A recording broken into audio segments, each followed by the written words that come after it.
Welcome to the Off Label Podcast, your twice weekly dose of sanity in an insane world. We got another bonus episode coming up for you here today. Of course, we're talking about the House Rules Committee just gavelled in. They're actually live right now. It may take them some time to get seated and everything after being 15 minutes late. But that's your government, right? We'll have to stall out a little bit of time here. We got some things we need to go over as well, but this is coming from the House Rules Committee. They're going to be discussing H.R. 1048, H.J.Res 24, and 75. And while we're stalling for time, we're going to look into those as well. Ladies and gentlemen, let's get started.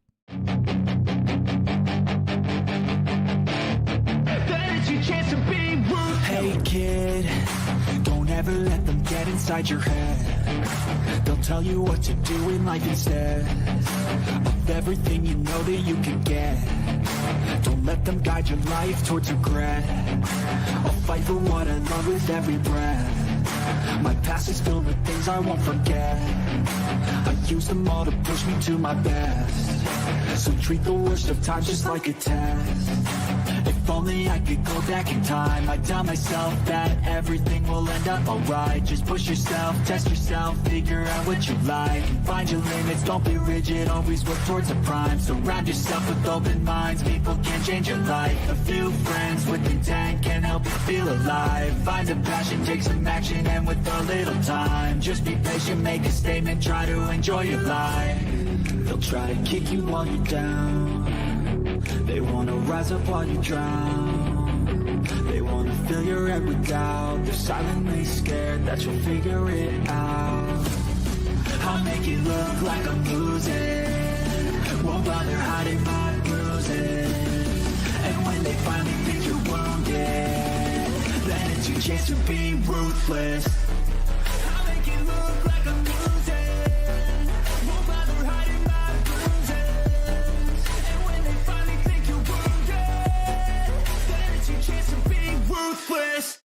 Sorry, ladies and gentlemen, no opening videos today. I didn't have anything lined up for it. Didn't actually think this was going to come around today because they did have a week off of everything there. But they just gaveled in. We're going to give it a second here. I just paused it right at that point. We'll jump over to that here in a second. But the first one they're going to be discussing here looks like is the H.R. 1048. It's the DETERRENT Act. Now, basically what this bill states is that institutions of higher learning like colleges, trade schools, universities, things like that, they can't take any kind of gift or anything of any monetary value without a release, at least getting a waiver for it. And if they do, well, they can be cut from financial aid. It's a good one. I like it. But it gets a little bit iffy. I'd like to see some of the arguments they have with it, though. H.J.Res 24 is disapproving the action of the District of Columbia Council in approving the Local Resident Voting Rights Amendment Act of 2022. Basically, this joint resolution that does come from both House Oversight Committee and Senate Homeland Security and Governmental Affairs Committee. The joint resolution nullifies Local Residents Voting Rights Amendment Act of 2022, enacted by the Council of District of Columbia. The act allows non-citizens who meet residency and other requirements to vote in local elections in the district. And then, of course, H.J.Res 75. Like I said, I don't know how long this is going to go. Ladies and gentlemen, they have no time limit with their talking. The conversations that they want to have. There's no time limit in House rules. So this could be a quick one, or this could be really, really, really just long and drawn out. This one's H.J.Res 75. Basically, it's a joint resolution to say, hey, let's use this continuing resolution to keep funding this shit. So it looks like they're going to be talking about pushing through another continuing resolution. But before we get into that, they're almost live. We got some more upcoming from GOP Oversight. This is tomorrow. Both of these are tomorrow. Full committee business meeting. I think I'll watch the anti-American airwaves one first, holding the heads of NPR and PBS accountable. We'll probably come back into that committee business meeting later, maybe Wednesday, depending on what's actually happening. From House Committee on the Judiciary tomorrow, we have markup of H.R. 38, the Constitutional Concealed Carry Reciprocity Act. Oh, you 2A enthusiast? Yeah, about time you actually listen to that one. That one's going to be a long one. I guarantee it. We also got Homeland Security Committee coming up with two different ones. Part one of consequences of failure, how Biden's policy fueled the border crisis. And then we got counterterrorism and intelligence subcommittee markup. So we definitely got some ones to cover tomorrow. These are going to be really interesting, but let's see what they got to say on this right now. To order.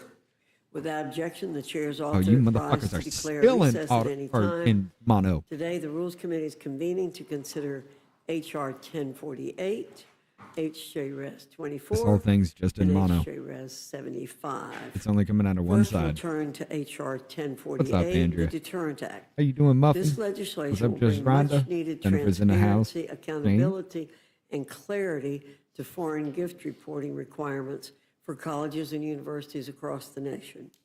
It strengthens Section 117 of the Higher Education Act, which was intended to protect American colleges and universities from nefarious foreign donations. Foreign influence within higher education is not something to be taken lightly. It poses a seismic threat and one that must be addressed without delay. Yep. Without meaningful measures to increase transparency and accountability, we will never fully understand the true amount of foreign funds being funneled into colleges and universities.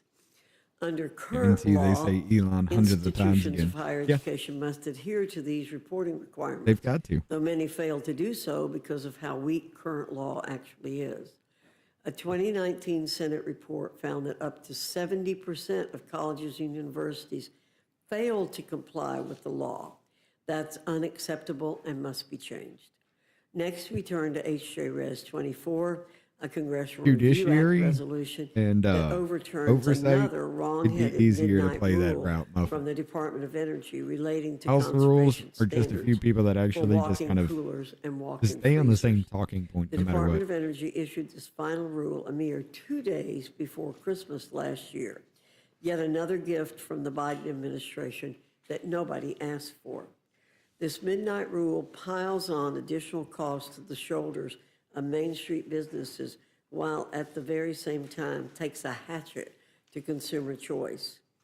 Today, we're breaking out the shovels and burying this midnight rule in the grave where it belongs. Yeah, Davey had But another consumer choice another is here problem to stay. Saturday night. That's why you did. Lastly, we turn to H.J.Res 75, a Congressional Review Act resolution that overturns yet another wrong-headed rule by the Department of Energy relating to conservation standards for commercial refrigeration freezers and refrigerator freezers. Like the previous rule from the Department of Energy that was just discussed, this rule is yet another example of the regulatory barrage that the Biden administration launched against Main Street as well as consumers. I haven't heard Regulating yet. this country into the ground benefits absolutely no one. That's an indisputable fact. Like the last rule, we'll bury this one in the grave also. Nobody will miss it. With that, I look forward to today's discussion, and I now yield to the ranking member, Mr. McGovern, for any comments he wishes to make. Well, thank you, Madam Chair. And I've really got to say that I'm so glad that Republicans are finally tackling a major issue that everybody, and I mean everybody, is talking about all the time: commercial walk-in freezers. Oh my God, I mean, coming off your recent deep dives into pool heaters and hot water tanks, I've got to hand it to this majority. You're really zeroed in on what's most important to the American people. Keep at it, because nothing says we're listening like congressional action on commercial refrigeration equipment. But if you happen to find a little extra time moving forward, maybe you might want to talk about something that I'm actually hearing about from my constituents. That was on you. Like how Donald Trump is openly using the Department of Justice to go after his political enemies, or how he's Hold on, the refrigeration thing. That was That was when the Democrats held the House and Senate for the first 2 years of Biden's presidency. That was when they were saying, "Hey, they're going to be coming for your gas stoves there in New York City," and they're like, "No, no, no, we're going to ban everything in New York City here. You can't even use wood stoves now. All right, you can't no coal fire stoves. You can't use any kind of wood stoves. You like that wood stove pizza? Yeah, yeah, you can't get it now." Yeah, that turned out to be true, and that was under that shit. That was under you, McGovern. You can't play that route. You wanted to get rid of, because you wanted to go green energy and energy efficient. You really wanted to actually try to push people to get rid of their old refrigerators and buy brand new ones that were smart refrigerators and give them government subsidies if they did so. Not subsidies, actually, it was just tax breaks. But yeah, that was under you. Dismantling entire federal agencies, purging civil servants, and replacing them with loyalists. Maybe you could talk about how he and Elon are threatening to screw around with Social Security, even as people's retirement accounts are tanking because of chaotic economic proposals and reckless trade wars, or how his tariffs are already driving up prices for everyday goods again, hitting working families with a hidden tax. I'm sorry. My eggs have come back down. I'm seeing gas start to drop a little bit. Bread has gone down. Dude, you are so fucking weak at this. The only thing you got is just being a dick. That's it. You just open your mouth and you just run it and just say whatever the fuck you want to say, whenever the fuck you want to say it. Hey, I can do that too. But the truth is, I'm not the one getting paid hundreds of thousands of dollars to make the laws to tell you how to live your life while completely 100% fucking lying to you every time I open my mouth. Huh? While he pretends to stand up for them. And maybe you could discuss how he's telling people to buy Tesla stock while whining and dining Elon Musk at Mar-a-Lago. That's called corruption. Or how he's turning the presidency into his own get-rich-quick scheme while claiming to... You mean everything that everybody has screamed about the corruption with the Democrat Party and you defended it? But hey, cool. They started a whole goddamn movement together. Elon Musk has absolutely no role in the federal government, only to say, hey, look, this is what the Doge Committee found. So they're eating dinner at Mar-a-Lago. That's called corruption? How about the Burisma scandal if you want to go that far? You were heavily defending that shit. You want to talk about corruption? We can just look at the, let's see, Act Blue, USAID, now we're founding that J.D. Pritzker has been funneling off millions of fucking dollars using his family and his businesses and everything, his accounts, to just swindle off millions of dollars from the American taxpayer. You want to talk about corruption? Let's talk about corruption. Having dinner with somebody that says, hey, this group that you renamed and staffed with people who know what they're looking for, yeah, this is what they found. Hey, I enjoy my food. Speak for the working people. I dare you to hold a town hall and tell your constituents what Republicans are using this committee to do. Hold hearings on commercial appliances while Donald Trump burns down the government. And as if wasting time on commercial freezer bills isn't bad enough, you're bringing up H.R. 1048, the Deterrent Act. Now, let's be real. This is all about handing Donald Trump and his cronies another tool to go after schools, students, and faculty who dare to challenge their ideology. This is about... Like the Confucius Center? You know, that Chinese-run, owned, and operated university that was here in America? Or how about, you know, how China gave the Penn Biden Center, what was it, $50 million? And some of our secret documents that were at the Penn Biden Center are still missing.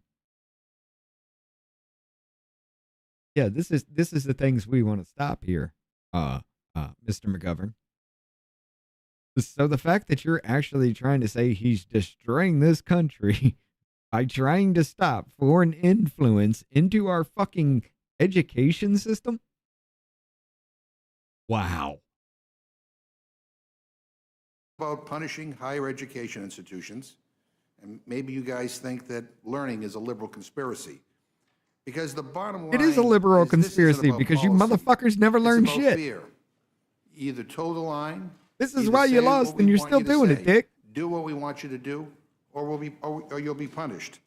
It's also about gutting the Department of Education and making it so that the only people who can afford college are the ones already at the top. Gutting the Department of Education means larger class sizes. It means fewer teachers. It means higher tuition. And it means devastating cuts to research and innovation. Hold up. In a school system that is failing across the fucking board, we're like, what, 40th in all of the Western countries that we register as far as education concerns, and there's less than 50 of them altogether, I believe. We are damn near dead last in all this shit. We pump billions of fucking dollars into this in Illinois, in fucking Illinois. 30 different school districts, not districts, but 30 different schools. Most of them in Chicago. Not a single child could read at their grade level at all 30 schools. But yet it's okay, ladies and gentlemen, because our education system is awesome. We're raising a bunch of retarded assholes, but it's awesome because they'll just do what we say. Yeah, we need to get rid of that shit. I'm sorry, why is my money being funneled back into your fucking pockets? This is fucking disgusting. The fact that you want to try and stop this shit when Obama was screaming the same damn thing when he was president. You were all, hell yeah, let's go. And now they found your fucking pocketbook and now you have a problem with it. That's all this is. Research that leads to medical cures, climate solutions, and economic growth, all to bankroll tax cuts for billionaires and appease the whims of a man who thinks democracy is an inconvenience. Well, Democrats believe in something better. We believe government should work for all people, not just the wealthiest few. We believe in investing in education, healthcare, housing, clean air and water, and jobs. We're ready to work So with you can anyone launder our serious money. about delivering results for working families. But we will not stand by while Trump and his Republican enablers try to turn the government into their own personal ATM and a weapon for retaliation and revenge. I How? yield back. Thank you. Their own personal ATM. How? Oh, you talking about that whole government contract for Tesla to give the government their EVs that was actually signed under Biden, and the deal was made under Biden. And the only reason Tesla got it because they were the only company that could provide them what they wanted. Oh, you mean that? Is that their own pocketbook? Yeah, Trump canceled that, by the way. Y'all are dumb. What the weapon of revenge or vengeance or whatever the fuck, their own personal weapon? Huh? I'm sorry. I still stand behind the treasonous acts y'all motherfuckers have committed. Should never be tolerated. And I do not take that lightly. Thank you, Mr. McGovern. Without objection, any prepared statements that our witnesses may have will be included in the record. I now welcome our first panel, Chairman Tim Walberg and Ranking Member Bobby Scott, my good friends from the Committee on Education and the Workforce. Your full statement will be submitted for the record, and we ask that you summarize your statement in 5 minutes. Chairman Walberg, I welcome your testimony. Thank you, Madam Chair. It's good to be in front of you and the committee today. Foreign nations, including our biggest adversaries like the Chinese Communist Party, contribute billions to American universities, The lack of transparency around foreign relationships should cause concern for every American as we see a rise in stolen research, anti-Semitic propaganda, and academic censorship. H.R. 1048, the Bipartisan Deterrent Act, brings much-needed transparency to the financial ties that our universities have with foreign entities. While American institutions have research and financial partnerships with foreign institutions, we know that our adversaries often hijack these legitimate partnerships to undermine our nation's interests. Investigations by the first Trump administration found billions in foreign funding to colleges and universities were unreported. And unfortunately, there are plenty of recent examples just in the last 2 years of schools and faculty failing to disclose troubling partnerships regarding sensitive research. Of course, the incidents we see are just the tip of the iceberg. Without transparency, we have no idea the true amount or use of these foreign funds. It's disturbing that we have little to no idea the true amount or impact of foreign funds at our institutions. We should be proactive, not reactive. When it comes to threats on our college campuses, it's time to pass I should the have put that Deterrent up there Act. before, Shane. This bill holds institutions accountable by slashing the foreign gift reporting threshold for colleges, especially for adversarial nations like China and Iran. It also closes reporting loopholes that have allowed institutions to skirt the rules. Most importantly, however, this bill puts in place strong enforcement mechanisms that will lead to greater partnerships and accountability, like pulling federal student aid funding from institutions that refuse to comply after multiple violations. The bottom line is that the Deterrent Act will keep our adversaries at bay and hold our institutions to a higher standard. Last Congress, under your leadership, Chairwoman Fox, the Deterrent Act was able to pass the House floor with strong bipartisan support. I look forward to seeing this bipartisan bill pass the floor again and get signed into law, and I yield back. Thank you very much, Mr. Chairman.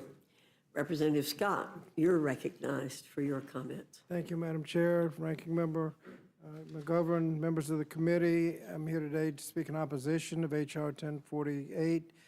First, I have to point out that earlier this month, the Secretary of Education fired half the staff at the Department of Education, and last week, President Trump signed an executive order to dismantle the department altogether. To date, the administration has shown little regard for the irreparable harm this will cause students, educators, and future workforce and parents who are already They can't get any stupider. Moreover, their actions are forcing more dedicated civil servants with invaluable institutional knowledge out of the federal government. You're just crying because you can't create an army of retards now. Appointees will answer only to President Trump and Elon Musk. So we're here today to discuss the merits of H.R. 1048, a bill that would increase work and responsibility of the very department this administration is actively dismantling. This Congress Republican majority. It's going to increase work to make sure you get a waiver for any kind of gift, or just don't accept the gift. Issues that students actually face, like closing achievement gaps, addressing college accessibility and affordability, and ending gun violence in schools.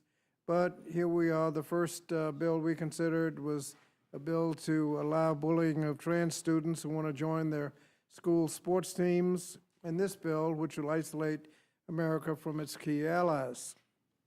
Global collaborations have allowed universities to make bold, forward-thinking strides in health, science, and technology for their communities and people across the world. Additionally, institutions have collaborated with the U.S. government to enhance our research ecosystems by attracting and retaining researchers and scholars from around the world. These partnerships have strengthened the inner workings of our economy and positioned America as a leader in scientific and intellectual research. But as written, the Deterrent Act would codify the Trump administration's ability to seize funds from schools if they're found to be engaging with any country or representative that the Secretary of State deems a threat. In fact, despite concerns stakeholders and I've raised, the bill finds colleges. I'm sorry, sir. I want to bring up the Restrict Act the Dems were trying to push with the whole TikTok ban shit, okay? You wanted full financial control of any digital asset. You wanted to be able to spy on people. Any transfer over more than $600 fucking dollars was flagged as a suspicious fucking activity. You wanted full control over a digital fucking marketplace. Now you're sitting there saying foreign fucking people should be able to make donations and give things to our universities so they can push their communist ideology within our fucking dumbass retarded children who can't get it through their fucking heads how to actually think because they were never taught to think. They were taught what to think, or not.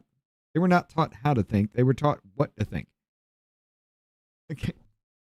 I can't help it. I can't help it. You guys are too fucking dumb for this shit. You're going to sit there and actually sit there and try to argue to me that it should be okay for China or Russia or Iran or anybody else that we have problems with to give considerable donations to universities so they push their agenda instead of an American agenda. I mean, explain it to me, asshole. It makes no fucking sense. Just $50,000 after a single reporting mistake, but fails to provide any support to help under-resourced colleges manage this absurdly Oh, if they make a onerous reporting reporting. mistake, The bill would also force Reporting institutions mistakes to wasn't- deviate from the established compliance and reporting guidelines already in existence Wasn't under that the Section hush money 117 case? of the Higher Education Act and the significant guidance and reporting already required from other federal agencies. It would also I'm sorry, no, that was, disincentivize institutions from hiring talented international faculty because Letitia they fear James that as the federal well. funding could be But she's wrapped up in her own indiscriminately shit too. For example, the bill singles out partnerships with entities and scholars from certain countries, quote, of concern, unquote, targeting researchers based purely on their nationality. So let's be clear, this legislation that provides targeted and thoughtful steps to protect our research, let's be clear, we need legislation that provides targeted and thoughtful steps to protect our research and develop initiatives, but we need to do it without jeopardizing global partnerships that benefit everybody. And to do so, I've offered a thoughtful alternative to improve Section 117 compliance and support institutions as they evaluate and implement their research integrity and foreign influence policies. That amendment builds on the Biden administration's work to support global partnerships and curb undue foreign influence without stifling innovation or creating hostile campus environments for international students. Specifically, it aligns reporting requirements with those of federal agencies and requires the Secretary of Education to go through negotiated rulemaking to address key implementation of Section 117. To that end, I strongly urge my colleagues to accept the amendment and reject 1048 as it's currently drafted. And to bring us Dude, back you're just to reading. reality, You don't even know before what I the fuck you're conclude, talking this will all about. be moot if we dismantle the Department of Education because you won't have anyone to administer the program. I challenge my Republican colleagues who know that abolishing the Department of Education will harm our children to impose the administration's actions publicly. Thank you, Madam Chair, and I yield back. Thank you very much both for your testimony. And I just have one question.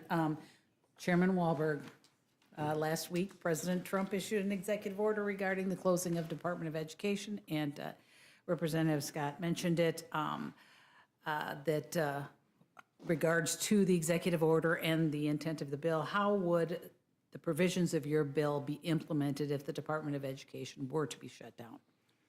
Well, I appreciate that question and the concern that my friend, colleague on the committee has about that. But we know that the President in his executive order made it very clear that we would need Congress to act if we're going to abolish the entire department, to right-size it, to depower certain parts of it, to shift certain provisions that we have assumed come from the Department of Education and give those to other departments, like has been done in the past with Health and Human Services. Department of Treasury has the capability of writing checks. On this very thing, we certainly have the potential of keeping it in the Department of Education as long as it's there. If not, there's a Department of Justice that has capabilities of doing these things. 117, Section 117 was not used at all during President Biden's term, not at all, which encouraged some of the things that we're concerned with now to take place. So I don't think we have a problem with what's in place now as long as we put teeth and use Section 117 as this bill attempts to do. And again, it is a bipartisan bill. There were 31 Democrats who voted for it in the last term, and I think it shows that it's well positioned to care for the needs, especially when we have countries like Russia, China, specifically the Chinese Communist Party, Iran, and North Korea involved. Those are our concerning countries. Right. Thank you very much. I'd call on Mr. McGovern. Yeah, thank you. Chairman Walberg, let me just first ask you, Mr. Scott has an amendment, and this is the Rules Trump and Committee. Do you have Elon Musk are bad. Would you support this committee making in order his amendment so that we can bring it to the floor and discuss it? I will leave that to the committee to do that. I think the bill is drafted very well. Again, it was a bipartisan bill, and I'm going to stand with my bill. So- I'd prefer no amendments. Okay, all right. Well, but that's a trend in this committee, because most of the bills coming out of here are closed rules. I feel like we're in Russia sometimes. But you began by talking about that this is about It's our national vodka, not security. water. And I kind of found that rich, especially when I'm looking at what we learned today. I don't know if you saw the article in The Atlantic by Jeffrey Goldberg, but his article is entitled, "The Trump Administration Accidentally Texted Me Its War Plans. U.S. national security leaders included me in a group chat about upcoming military strikes in Yemen, and I didn't think it could be real. Then the bombs started falling." I ask unanimous consent to insert this in the record. Without objection. But on this text chain was the What does Vice this have to President do of the with United States, the Secretary of Defense. I'm just looking really briefly What, here. what does that have anything to do with any of it, Governor? Oh Michael yeah, Walls, you're trying to suck his dick a little bit more. We get you. Come on, do it again. John Ratcliffe. Follow the baby gravy. I mean, if you're worried about national security, let me tell you, you got bigger problems on your hands right now. And I'm hoping that maybe there'll be some oversight hearings into how something like this can happen. I mean, you got a team in place, especially the Department of Defense, who are not qualified to be there, quite frankly, and this is the kind of stuff you get. Want to talk about national security threats? This is a national security threat, and I hope that my Republican friends will look into it.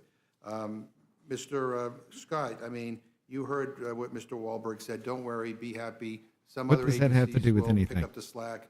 I mean, my understanding is that already 2,000 people have been cut from the Department of Education. You know, I don't know who's going to administer all the different programs that the Department of Education administers, by the way, to the entire country. But I was interested if you had a response to. Well, what has to be reported are gifts, and if it's from a, quote, country of concern, which could be a citizen of a country of concern, there's He knows no better. value limitation, any But gift, again, cup of coffee, Rhonda, anything. The speech So and it's debate without clause. regard You can to, say whatever the amount, as the long as it's value. in official titles. He says You can countries say like, whatever, and named a couple. straight up lie, and it's okay, and you can do nothing The about it. colleges trying to comply would have to ascertain which are the countries of concern. And without any professional development, I'm not sure most would be able to figure that out. And it's a changing list. So I guess you got to keep up to just make sure the Secretary of State hadn't stuck another name or two on there. Right. So any country that the administration deems a country of concern. If it's on the list and you got to go, it's cross-references what country of concern means. And all it does is if you don't know the citizenship of your colleague, if you're a university professor, you don't necessarily know the citizenship of I mean, your hey, you can jump off colleagues. the And salty there. so the safe thing These to are do would be pop-up just things, you know discriminate that. against anybody that looks foreign. So And that would be the effect of this legislation. So basically, it says, this bill allows the administration to add any country they deem to be engaging in, quote, conduct that is detrimental to the national security or foreign policy of the United States, end quote. as a foreign country of concern. That's the way this is. So does that mean if this bill becomes law, the administration can, continue its absurd feud with our closest neighbors and add Canada and Mexico as a foreign country of concern? Well, and how would you find out? You're going to keep up with the federal record? And if you've got a Canadian colleague and you're doing research, all of a sudden, if they bring coffee and donuts to the office, all of a sudden accepting coffee and donuts, you find you got to report that, and you're on the list of people who have accepted foreign gifts. Right. Yeah, I mean, I guess my problem with all of this is Coffee and donuts? Coffee and donuts. Current disclosure threshold is $250,000 or more. You're saying that you would have to get a waiver if they brought $50,000 or more in coffee and fucking donuts.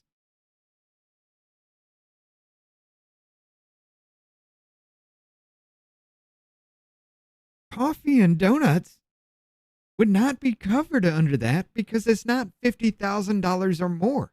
You fucking retarded asshole. What are they arguing about in this hearing? They're arguing about stopping higher education, like colleges, universities, trade schools, things like that. They're trying to stop them from taking foreign fucking gifts, like large donations. The current threshold right now is $250,000 or more. But this is saying, hey, we're going to lower that to $50,000 or more. And this motherfucker just said coffee and donuts would get you put on a list. Are you bringing more than $50,000 of coffee and donuts? Because if you are, we got problems. What are you doing? Is that it boils down to just trust us. I mean, Donald Trump's administration isn't going to add a country to this concern list just because, their feelings. What up, baby? How you doing? That's my worry. I mean, just trust us. And going back to what I said before, I mean, I'm looking at what has already been done at the Department of Education. They've gone from 4,000 employees for the whole nation down to 2,000. And then we're being told that they're going to move student loans over to the Small Business Administration. Is that what your understanding, Chairman? It's our understanding as of today, but it's not our understanding that it's permanent. Well, but I also want to insert into the record and ask unanimous consent for this, an article from Bloomberg Government. Small Business Administration had cut 43% of its workers in Doge push. Cool. Without objection. I mean, I get that nobody wants to say anything or question the administration in any way, shape, or form. But, I mean, it is really concerning when you're seeing these dramatic cuts happen, I mean, quite quickly, without a lot of thought being given to where the cuts are coming. And then we're moving this program, the student loan program, over to Small Business Administration, which has other responsibilities, and they're supposed to administer this, and they're being cut by 43% as of right now. What up, Lenny? But, McGovern, you're talking about a lot of wasteful spending, jobs that were created for absolutely nothing, people not doing their fucking work. Oh, so if you're already not doing shit, but you have all of this going on, we can continue to let that go and just hire more people to not do shit while we have all this going on, and it's just a fuck ton fucking mess. Or we can just get rid of the lazy sons of bitches, consolidate everything into areas with people that are actually willing to fucking work until we can find a better class of fucking worker to be able to separate it again, so that we have better control over what the fuck is being done. What part of this is too fucking hard for you to understand, other than the fact that you like to circle jerk and you just want to suck Trump's dick all day long? Dude, it's fucking retarded. This is dumb. You have no argument. You've never made an argument. And the only thing you got is to sit there and just be rude like me. Wow. You're a good fucking failure, dog. What is it? Dog face pony soldier, right? That's what Biden said? You're a lying dog face pony soldier? You're not even good at that. Jesus fucking Christ. now, I mean, maybe even more. You know, so forgive me when I say I don't have any reason to trust this administration. Again, you know, as I said, just today we found out that the Vice President, the Secretary of Defense, and the Director of National Intelligence and others leaked a sensitive military operation via text to a random phone number that turned out to be a reporter. I mean, you can't make this stuff up. And if this is what the administration is doing when it comes to keeping our service members safe, to protecting our secrets from our enemies, then guess what? I don't trust them when it comes to our students and our children and our education, or to admit. But you trust Joe Biden with the documents that are still missing from the Penn Biden Center after China gave that Penn Biden Center $50 million fucking dollars, right? That's fine. You trust that shit. Administer this program in a way that, quite frankly, is dedicated to protecting our national security. I yield back. Thank you. I would call on Mr. Roy. I thank the chair. Finally, somebody thank with the some gentleman kind for of appearing before the sense committee. here. We're talking about trust. Come on, make an argument. I would just ask Is it? Representative Wahlberg, I don't know if you share some of your concerns about trust, about the previous administration's handling of national security when we lost 13 of our men and women in uniform in the disastrous departure from Afghanistan, or the trust in terms of leaving billions of dollars of equipment behind for our enemies to be able to use against us, and documentation that demonstrates it's being used against us. The trust that we have in an administration that doxed U.S. Special Forces soldiers in Israel, which the Biden administration had to admit and apologize for. So if I want to hear about the, trust that I have in administration, it certainly isn't the one that had us, basically handing over the keys to the kingdom with respect to our enemies, with respect to China, Iran, and yes, Russia, by its foolish energy policies and putting our allies and our own nation at risk. I assume the gentleman agrees with his concerns about the previous administration's handling of national security. Certainly I do. Also, getting back to the issue at hand of education. After Congress put through legislation to simplify FAFSA so that students and their families could understand what potential they had for student loans and resources, the Department of Education couldn't do that. And for 3 years, students went without an understanding of what they had available to them. That was part of the law already in place, and the Department of Education, that since 1980 has spent over $3 trillion to have worse NAEP scores come out and continue to downgrade. So if we're talking about trust, the trust isn't there. But what we're talking of here is simply saying that a professor that takes some funds, a gift, has to come under the basically same provisions as a member of Congress in what we have to report and what we receive. That's trust. That's security issue. When we talk about $50 million or more coming from a foreign country, we ought to know about it. If the University of Michigan, I'll pick on my own, if the University of Michigan can determine what alumni or businesses are contributing to their athletic programs, snuck it in there a little bit, 50 million. I would think that the University of Michigan can determine what dollars are coming from China or North Korea or Iran or Russia. That's a simple reporting requirement. Again, if they can do it for their sports program, they can do it for this. And to be clear, this legislation garnered 31 Democrats in support of it in the last Congress. Is that correct? That's correct. And we're addressing issues, for example, that American colleges and universities have disclosed $40 billion in foreign funding since 1981. Is that correct? That's correct. Including $1.1 billion in foreign payments in 2021 alone. And specifically, for example, a congressional investigation of certain research universities making clear that $40 million in unreported research contracts with the Chinese Communist Party. Is that correct? That's correct. So all we're trying to do, again, with 31 Democrats in agreement in the last Congress, is point out the extent to which we have our own enemies and our own adversaries funding our own institutions of higher education, which is undermining not only our national security, but the education of our youth. Is that correct? That's correct. So pretty straightforward piece of legislation. Chinese sources have participated in donations or contracts worth more than $426 million to U.S. universities since 2011. Does that sound about right? That sounds about right, maybe not quite enough. And so, exactly, it's probably more. And we wouldn't know because there's a lot of anonymous sources that we can't track. And we're trying. 117 wasn't used in the last 4 years. So for all of our constituents out there listening, we simply just want to know whether your taxpayer dollars or borrowed money, how that's being used to set up universities that then have foreign money coming in to have massive influence on what your children are being taught and educated, and whether that's undermining our own national security. That's what we're trying to do here. And the Right. IP that is taken. And there should be nothing partisan about that at all, correct? Shouldn't be. This is a bipartisan bill. Yeah, and the last point I'll make, and I'll yield back, is on the other matters boards that say are unimportant. For the average small business owner who's Yes, having to deal with they're paying regulations, students. walk-in refrigerators or whatever it might be, it's That's really coming important. from USAID. It's There's really a important there's for a small business part that of wants to that try to came operate from and not have to deal with the USAID. I will rubric say of that. regulations Not that all the of it, but administration, part of it did. previous administrations piling on the small businesses. I mean, I just had to introduce a piece of legislation to try to unwind the complexities around a gas can. Literally, the Gas Can Freedom Act. What up, So Hookie? you can actually undo that the United States government has messed up a gas can. Hey, and you know what? The people that I work with, I see my colleagues over there kind of shaking their heads, oh, this is unimportant.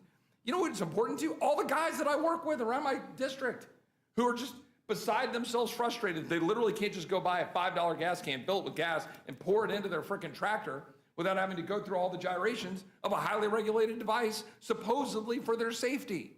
The American people are sick and tired of it. That's why they're back the president. That's why they're backing an administration that's trying to undo the burden. Meanwhile, when we're spending $7 trillion with $5 trillion of income coming in, with $36 trillion of debt and counting, maybe, just maybe, there are some bureaucrats we can find to fire and some regulations to cut. I yield back. Thank you. I would yield to Mrs. Scanlon from Pennsylvania. Okay. Thank you, and I'd yield a minute or two to my colleague, Mr. McGovern. Oh, okay. Okay. She's not speaking. She's not speaking. McGovern is. She's not speaking. But God damn it, this is the woman. What's that dude's name? Something Kane from Poltergeist. That's it. That crazy looking dude with the hat and the suit from Poltergeist. She looks like the Netflix version of him. Yeah, just briefly, maybe in your district, the number one issue is gas cans or refrigerators, but in my district, people are worried about Social Security, they're worried about Medicaid, they're worried about Medicare, they're worried about whether All I got to kids say can is, if afford to you get a want this college to education. stop right here with all this And all bullshit, those things Hookie, are under attack right now. repeal the speech and debate You can deny it all clause. you want, but this They wouldn't be able to administration has straight up made clear lie where like it's that coming from. anymore. And in terms of national security, again, let me just read this slowly so that it sinks in. The Trump administration accidentally texted me its war plans. This is according to Jeffrey Goldberg from the Atlantic magazine. U.S. national security leaders included me in a group chat about upcoming military strikes in Yemen. I didn't think it could be real. Then, Hey, dickhead, you do know what that means, right? Because I'm pretty sure they used a previous list of people in that, and that motherfucker was on that previous list. There's it just didn't happen that somebody just picked him out of the blue and just stuck him in conversations and things like that in a group text message. It didn't happen. That means that motherfucker was involved in something else beforehand, and it was just a whole group text message from that group, and he was involved and shouldn't have been any goddamn way. And that comes previously. That's all that fucking proves, McGovern. That motherfucker who you're trying to quote was involved with Biden. and the bomb started falling. So I get the gentleman from Texas. He's okay with, You're dumb. with the You're too administration dumb for texting this. their classified war plans to a reporter on an unsecured phone. Boy, that makes a lot of sense. Yeah, it does, doesn't it? Now, how did the reporter get? How did they get the reporter's number and put him into group text with war plans? How did that happen? Oh wait, they were using a previous list. The only thing that makes sense, unless somebody leaked it, unless somebody purposely put that man into the chat. Which I don't think that would have happened. It would have been noticed, because if you add somebody else to a chat that's already created, it does give a notification about it. So that means he was on the list previously then, right? I mean, we heard for 5 years about Hillary's emails, not a peep when they put classified National Security Council war plans on an iPhone. Give me a break. That nobody's concerned about that? That's not a national I'm concerned security about it. issue? I mean, we're talking about I'm this concerned bill that he had part of somehow Biden- all these foreign countries are going to Biden, have to administration infiltrate our in universities his pocket, to be able and a reporter. to figure out what's going on, you know, with our most sensitive national security issues. You know, our enemies, all they need to do is just read our text messages from the National Security Agency to get all the secrets. This is a real problem, and I hope some on the other side will recognize that. But the people who are running this show, quite frankly, are not qualified. You're right. The people who are running the show are not qualified. Why the fuck are you still speaking? How the fuck are you still in Congress? Oh. Yeah, you're one of those Democrats who continuously get reelected no matter what, right? Yield to the gentleman. Well, yeah, we don't want to eliminate we don't want to lose the fact that any gift that has the possibility of influencing a college is already reportable. This just brings the threshold down to 0 for a list of countries that nobody knows what's on the list. Exactly. get a cup Vinny. of coffee, You see what then happens you when gotta your report it. President Obama signs an That makes a lot executive of order sense. Talk using about propaganda excessive against the bureaucracy. American people, Thank you for yielding. and the Supreme Court Okay, has thank ruled the you. federal government can lie to I'm always you. happy to talk about Why would you funding for our trust it? universities, but I have to say I'm a lot more concerned 100%. right now Oh, God damn it. about the funding that's been illegally impounded that Richard goes King? to research at our Was that and it? development at our Or Eugene universities, King? especially having just spent the last 10 days in my district, where I had one research group tell me that they had to stop the trials for ovarian cancer. They're actually treating people with promising medications for ovarian cancer, but they had to stop it because their Henry funding King. through NIH was stopped. In another place, they had cuts to research was Henry on King. how different medical conditions impact our marginalized communities. But apparently that runs afoul of this administration's DEI prohibition. So if you're poor or you're Black, well, then you don't get to have research done on how your medical condition might be different. How did you just link 3 things that never went together like that and think it was going to be coherent in any way? So for the people who were given positions of power because of the color of their skin, it is racist as shit because it's basically saying, hey, just because of the color of your skin, you would never make it to this position anyway, but because we feel bad about the color of your skin, we should give you this position.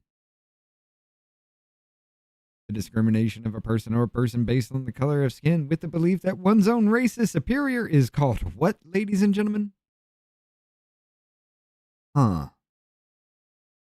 But how did you link all 3 of that together to sit there and say that people who should not have this position, that they cannot competently function in this position, do not have this position, so therefore Black people can't get research?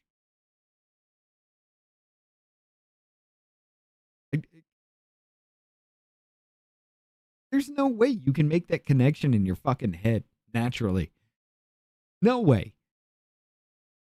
And then I got to talk to some of our building contractors. Because all this funding is being held up to the universities are having to shift their plans. In order to keep funding some of their research, they're canceling construction. So I'm talking to a contractor who this week has to go and lay off half of his team because the universities have had to pull back because this administration has illegally impounded their funding. So, if we're going to talk about... Ma'am, I worked at one of these HBCUs that were funded. They were pulling Cat 6A cable for every single thing they had. Anybody that knows any difference about that, think about this. Their registers run on 6A instead of the 5E, or if you want to do a more stable connection, Cat 6.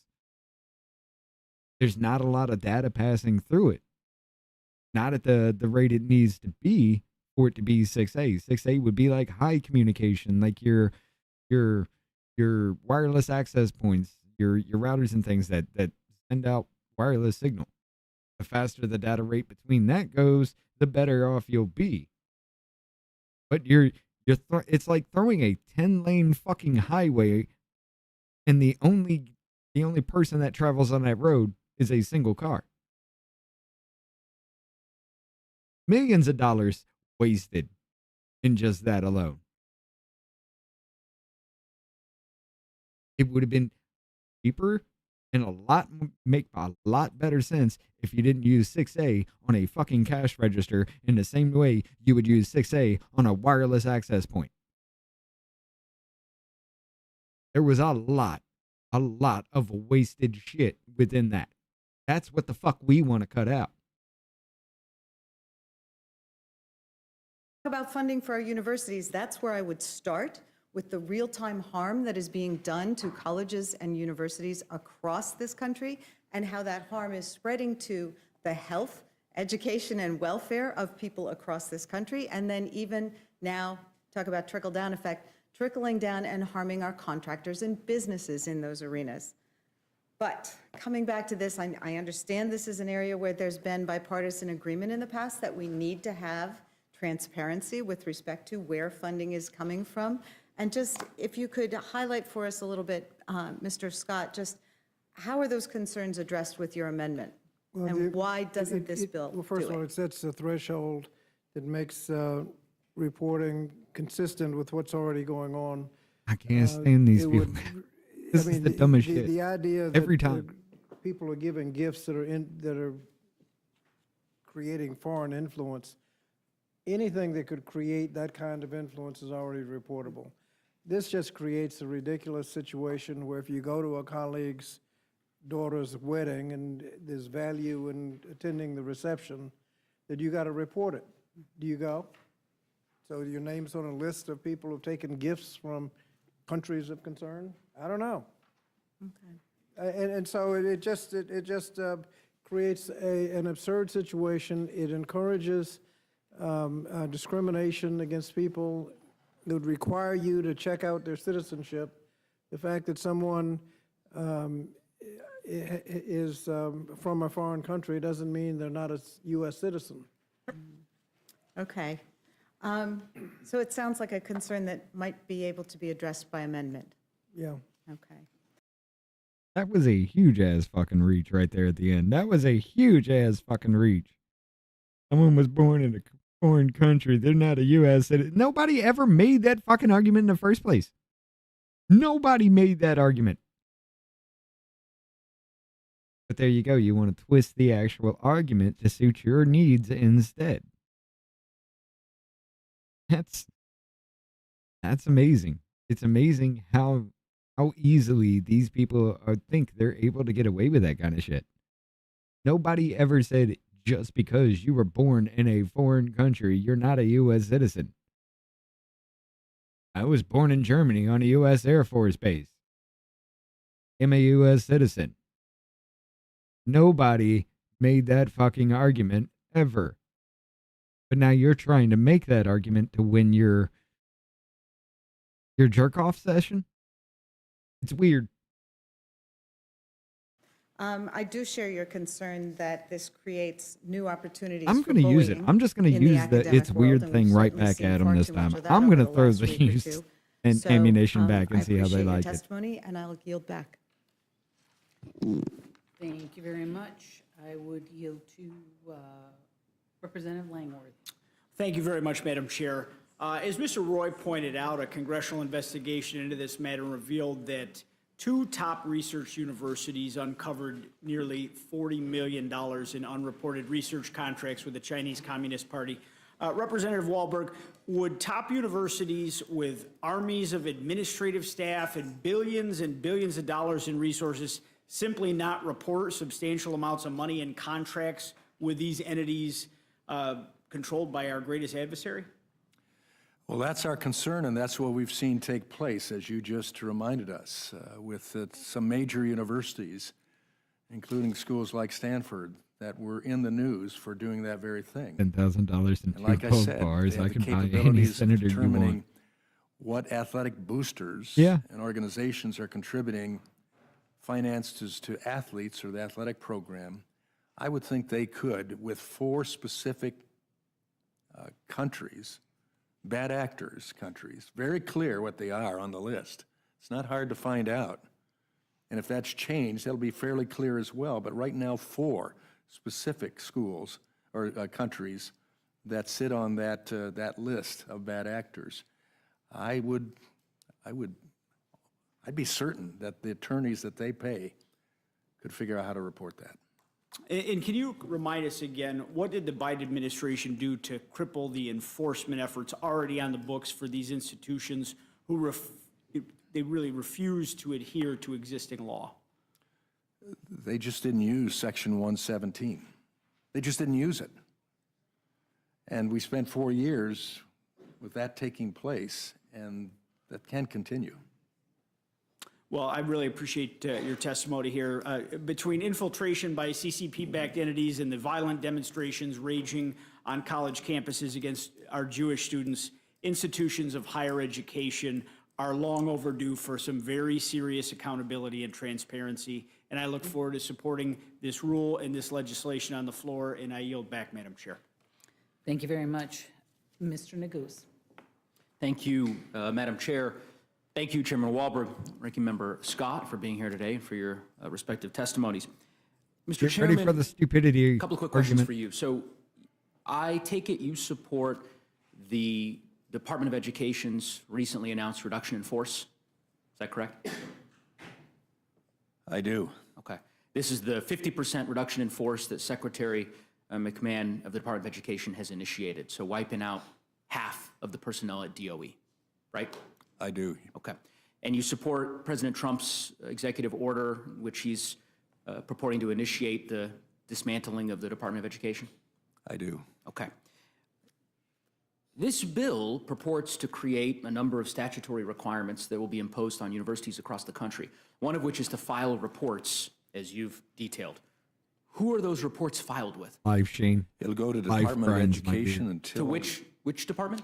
It will go to Stupid the people Department more of often. Education that is still in existence and will continue to be in existence until the Congress passes both houses. I see. For repeal. So the university should file these reports with the department that just had half of its workforce eliminated and that President Trump has announced he would Oh, like no, to Caping. You got to sweep that under dismantle, the rug. Don't worry both about of that. which you support. But you believe we should pass this bill to impose reporting obligations on these universities. I don't, who are they filing it with? I guess you're saying the 50% of the employees that are left, they'll file it with those folks? That's the job of the Department of Education until it is no longer there. I see. That's And what we deal with. Sure, and once this administration has succeeded in its efforts to completely empty this agency, then what? We move 117 to the appropriate entity that will handle it. What entity is that? That will be what we determine as You're Congress. right, Hookie. That you would determine as, that we would determine that we collectively as determine it. Congress. That sounds very different than what President Trump has Well, no, indicated. that's what he said as well. He indicated clearly that the Department of Education couldn't be fully What's up, eliminated Kelly? without an act of Congress. He Here's what I- understands that as well. This is what I'm trying to understand, Chairman Walberg, because I've reviewed every page of this bill. It imposes a number of comprehensive obligations and requirements on the Department of Education, right? Correct. Right. It requires the Department of Education to publish a database of every single report that is filed by institutions of higher education across the country, right? Transparency, yes. Correct. And that's, the website is supposed to be, the database is supposed to be updated every 30 days, right? Correct. Right. And it requires the Department of Education to engage in an interagency process in which they are initiating legal action with the Attorney General if they find that a report was filed invalidly, correct? Correct. Hold on. How are you going to do all this with the weekend workforce? Right? Like, he fired a whole bunch of people. He's trying to demolish it all. So how can you do this? You're telling me that you don't have computers doing backups at a regular interval on the network? So that way the servers, their local servers have backups, and their local servers back up to a regional server that backs up to a regional server that backs up to a whole goddamn network across the country? You're telling me that shit doesn't exist? Are you telling me the internet doesn't exist? You don't need a large workforce to do that. You just need a few people in IT that know what the fuck they're doing to set that shit up.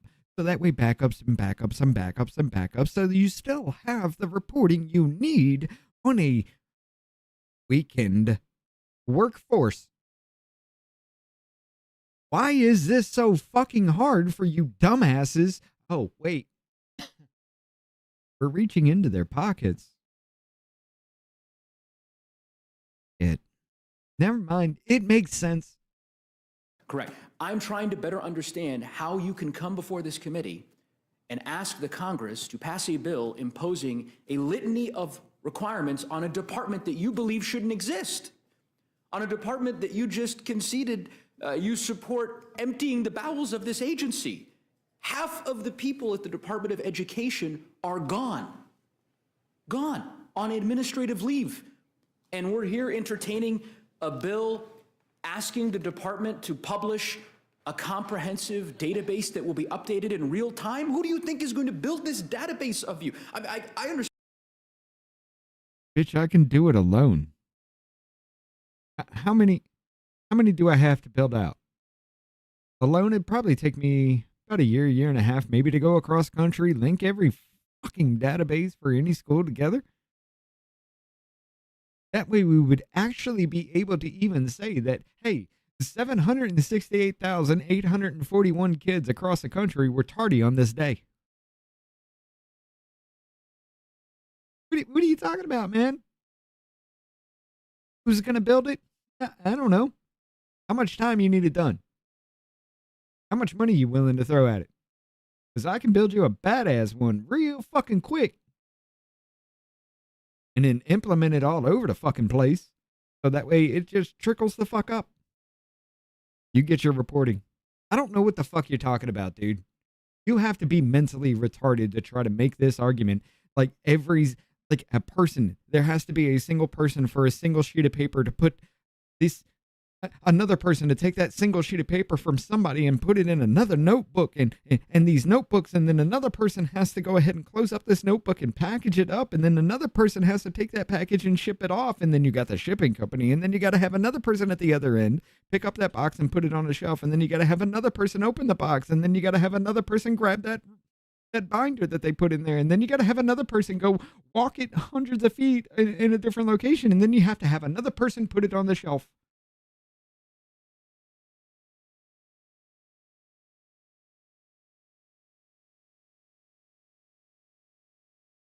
That is the military industrial complex in the form of education. That $20 hammer, that's why it's 500. And yet you've done that with the education system.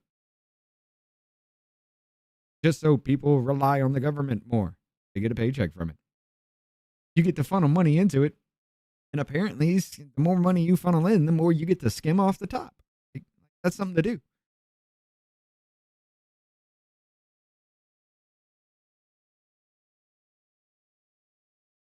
This is your taxpayer dollars at work, ladies and gentlemen.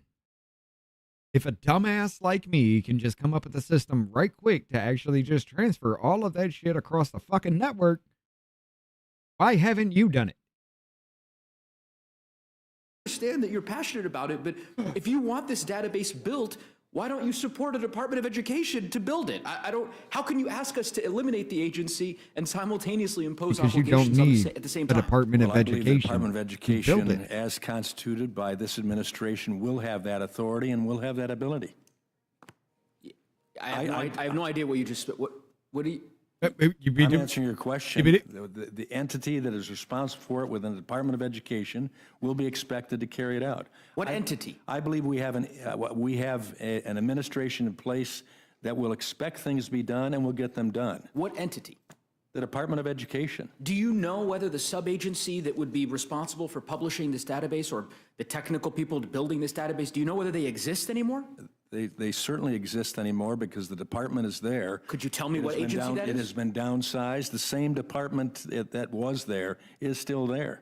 It's just less in number. Yeah, And efficiency Chairman. works in the private sector, ought to work in the public sector as well. look, I would just simply suggest to you Sir, that just took that if dick you hard. are this interested and this passionate, as you clearly are, and as many of your colleagues are, about changing the law and requiring more of the Department of Education, a good way to achieve that might not be cutting half of the workforce overnight.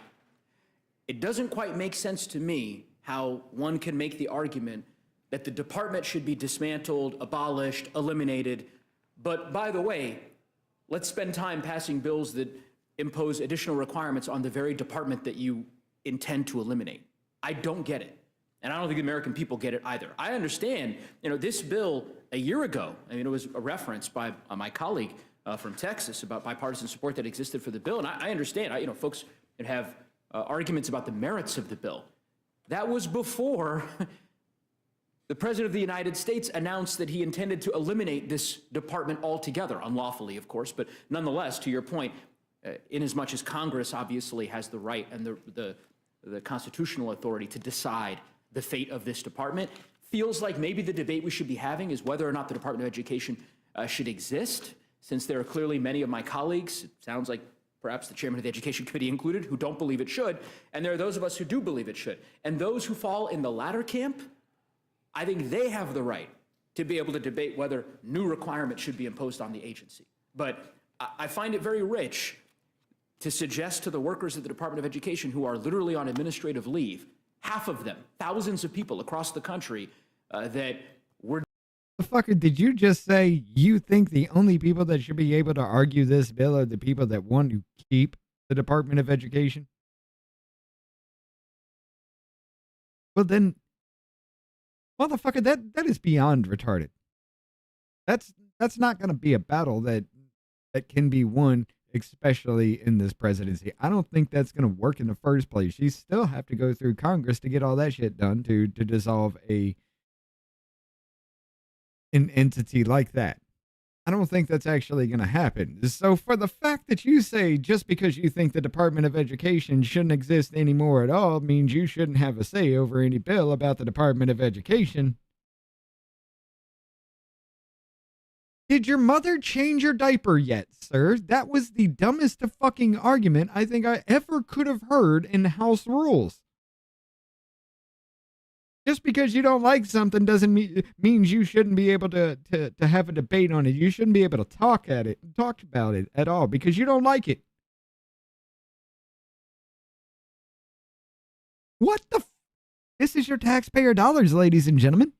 These are the people you elect into office to make the laws that tell you how to live your life. And that's the argument he just made. That kindergarten, give me my toy, I'm going home bullshit.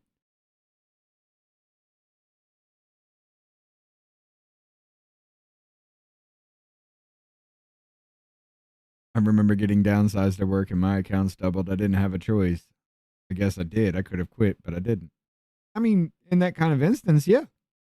For those that are working and willing to work, hey, sorry you have to work a little bit fucking harder, but they just nixed everybody else that was doing absolutely nothing themselves. You know? It's an insult for a good worker to sit there and actually do their job, try to keep up with everything, do sometimes even more than their work, and this son of a bitch is just sitting there playing on Facebook and filing their nails and all that type of shit. It's insulting to a good worker as well. Get rid of them, because why are we wasting money on you? Yeah, I'm going to have to take over your bullshit. It's already going to be fucked. We already know it. But I'd rather you not be here wasting the company's money, my time,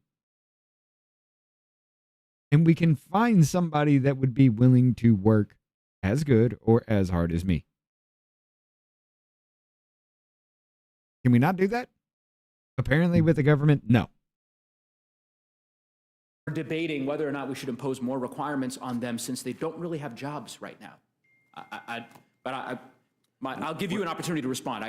We're not imposing it on them. They are no longer part of the department. But I respect your position. But we still have to function in reality. And right now we have actors that are very negative toward our country, dangerous toward our country, as well as our educational policy that are involved. So it's time for us to take action and make sure that Section 117 is carried out. Sure. So, and thank you, Mr. Chairman. What happens in 2 weeks when Secretary McMahon decides that instead of the 50% RIF that she's already implemented, she's going to do a 90% RIF? Then what? We'll deal with that when it comes. What do you... Right now we live in the reality of what is. Okay, so the secretary announces, this isn't a hypothetical. They eliminated half of the workforce already in the last 8 weeks.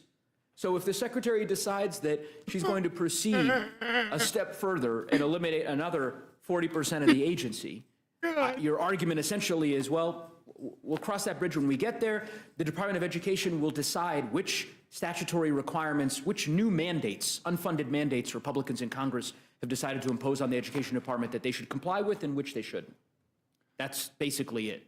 Well, I guess my answer to that again is that's another issue. We're dealing with the issue of dealing with clandestine. Hey, sir, that's how reform works. The goose. That's how reform works, you stupid son of a bitch. Flipping everything on one fucking day for the whole goddamn system to literally rewrite itself? No, you're just talking about a collapse then. But that's what you think it is, right? No, reform is changing little things over time so that everybody can keep up with it to get on the right fucking track on something, you dumb son of a bitch. How can you be this fucking stupid and sit in the halls of fucking Congress? Oh, wait, all you have to do is just look at the education system. Shit. Yeah, you're creating an army of retards for yourselves. And I don't like it because that's the next generation. When I die, they take over. I don't like it because within 2-3 generations, this country would not exist anymore. And we would dissolve ourselves from the inside out. Dangerous actors of countries that are donating and contributing to our educational system, especially our higher education institutions. And what do we do about that? How do we carry out Section 117 in a more productive way? Sure. And how do we deal with the reality of those clandestine actors and what they're doing right now? That's the issue of this bill. I'm not debating whether we reform, repeal, abolish Department of Education. What do we do with the responsibility we have now with national security? And I hear you, Mr. Chairman. I hear you, and I hear the passion in your voice. And I think all I'm suggesting is, who do these colleges file these reports with? Who do they? The bill says that the Department of Education is supposed to create a new singular point of contact to work with all the universities so that we can address the national security concerns that you've articulated so well. And my question to you is, I don't know how the department is supposed to do that when you're eliminating the department. Well, if we haven't eliminated the department. They've gotten rid of half of it. Well, it isn't all yet. They're halfway there. 2019. Thank God. The bottom for the line students is, and the kids across the country. Yeah, I'm grateful that they haven't eliminated the other 50%. And of course, the order itself, as you know, is the subject of litigation that was initiated today. And I doubt that the executive order will ultimately survive scrutiny by the courts. But nonetheless, anyway, we've belabored it. I'll give Ranking Member Scott an opportunity to respond, and then I'm happy to yield to Just want to remind everybody that June 13th, 2017, Neguse announced he would run for the Democratic. Okay, so he's been in since what, 2018 then? Under the Biden administration, they had over 100,000 reports of gifts and contracts totaling about $60 billion. Turns out a lot more. It might be right with the DEI Trump comment. administration, because Section 117 was been around for a long time. 2018, and right before the whole Black Lives Matter thing really blew up. Astronomically, the number of reports. Racial tensions were already building. Yeah, it's precisely the point, Ranking Member Scott and Ferguson, Chairman Wahlberg. I don't mean to be, yep. Confrontational. I guess I'm just suggesting maybe it's something we can consider with Chairwoman Fox when she returns. What's up, I think there Carolyn? should How be you a doing? new rule for the Rules Committee, which is if you're going to submit a bill to the committee imposing obligations or requirements on an agency, you should have to believe that that agency should continue to exist. Like, that seems like a pretty simple requirement. So, for example, Chairman Wahlberg, if you believe that there should be certain requirements on the FBI, right, that there should be certain reports filed with the FBI, it would be reasonable to assume that you also believe the FBI should exist, right? It would be nonsensical to say, I have a bill, it's right here, and the bill says that the FBI shall do A, B, and C. But by the way, I don't believe that we should have an FBI, right? That wouldn't make sense, right? Or is that? I would disagree to a point. I believe the function should be carried out, whether it's by FBI or any other agency is not the question. We deal with reality. Right now, the Department of Education, whether it's the large size, medium size, or the small size, is the department that deals with this issue. Yeah, I'm not talking about size. The example I just gave you was its existence, not its size. It exists. Yeah, correct. It exists. It does exist. But I didn't decide to put It exists. I didn't decide to put into this bill, Mr. Chairman, that the Secretary of Education would have responsibilities A, B, C, and D. You did. I didn't decide that the Department of Education would have obligations to create onerous databases that are updated every 30 days for the American public to view.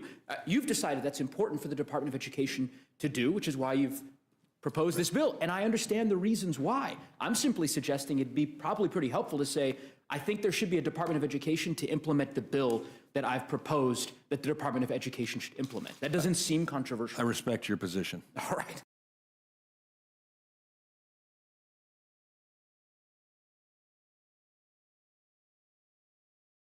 Again, you just fell back on that same fucking stupid ass argument again. You shouldn't be talking about this because you think the Department of Education just shouldn't exist at all. This is your taxpayer dollars at work. This motherfucker is too goddamn dumb to make these arguments. He made logical fucking... He tried to make logical arguments, but all he did was circle back to the same damn starting point again of, oh, you don't think they should exist at all, so why am I talking to you? God, you're so dumb.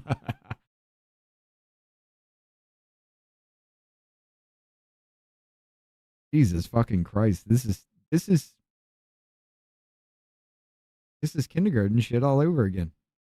And this is in their highest form of fucking government. I think the gentleman. Mr. Naguse. I'll be right back. Yes, We're at 11:50, and I know that the new chairwoman has wanted to limit. I as she can. appreciate your indulgence. I did want to yield 20 seconds here to my colleague from Pennsylvania, but I'm I appreciate that, and I will be brief. My colleague from Colorado raised the fact that we are tasked, that the Department of Education is tasked with certain responsibilities, and one of our colleagues, I think it was Mr. Langworthy, mentioned his interest in making sure that we are addressing anti-Semitism in our educational institutions. Of course, the Office of Civil Rights in the Department of Education is responsible for doing those investigations and having that redress. And with the riffing of half the Department of Education in Philadelphia alone, they laid off the entire Office of Civil Rights, dozens of people whose job it is to investigate and resolve those complaints. So this is a running theme here that we have the administration basically gutting the functions of government at the same time claiming that there are functions of government that have to be completed. So that's all. I'd yield back to Mr. Naguse. Thank you very much, and I would yield to Mr. Scott. Thank you, Madam Chair. And Chairman Walberg, I want you to know, I think the databases do matter. And, you know, there's been a lot of talk about cuts to certain higher education organizations that are not-for-profit and don't pay taxes. And I took the opportunity to look up one of them that's been in the press. I'll keep the name to myself right now. And I actually know how to pull a 990 report. And I pulled the 990s, and while they were complaining about, oh, it was better than a $100 million cut from the administration that was coming to them, that particular not-for-profit had $4.5 billion in revenue that exceeded expenses for the years 2020 and 2021. And I'm going to bring a piece of legislation over the next couple of weeks that's going to require these institutions that have over $5 billion worth of assets to put a link to their 990 on the landing page of their websites. I think the public would be aghast at how much cash some of these institutions are sitting on and just how much revenue they have that exceeds their expenses. And yet, anytime they get what, well, $100 million is a lot of money, it's a pinprick to somebody who's got $4.5 billion in profits over 2 years. How much money some of these institutions are sitting on that they've been gotten in the form of grants or in this case, donations from other countries.